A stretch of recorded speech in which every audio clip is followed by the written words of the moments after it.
केटीको चित्र बनाउने सबैभन्दा सजिलो तरिका, यो भन्दा सजिलो तरिका पुरा इन्टरनेटमा भेटाउनुहुन्न है साथीहरू।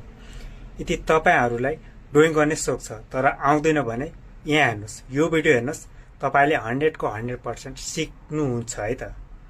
यदि तपाईहरूको घरमा सानो सानो बाबु नानीहरू छन् है, स्कुल जान्छन् भने तिनीहरूलाई पनि देखाउनुहोस्। तपाईको बच्चाले स्कुलमा ड्रइङ गरेर टिचरहरूलाई खुसी बनाउँछ है, हेर्दै जानुहोस्। सिर्फ वाईबाट हो है साथीहरू, ठुलो वाई हैन, सबभन्दा माथि ठुलो वाई, अनि मिडियम वाई अनि सानो वाई, तीनवटा वाईबाट एउटा पुरा केटीको चित्र बनाउँछ।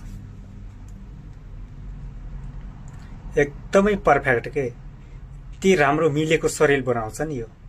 सिर्फ वाईबाट सुरु गर्छ है। ल हेर्नुहोस्, नाइटो बनायो है, अनि त्यो कपडाको बटन, अब चाहिँ हात बनाउँछ। ल हेर्नुहोस् कति मिलेको शरीर है, तल प्यान्ट पनि कति राम्रोसँग बनायो है। अनि हेर्नुहोस् अब चाहिँ कलर बुक गर्छ है माथि कपडामा, छोटा छोटा कपडा है, माथिको कपडा चाहिँ हल्का छोटै छ। ल हेर्नुहोस् कति चिटिक्क परेको शरीर बनायो है, वाईबाट सुरु गरे हो नि। ल हेर्नुहोस् अब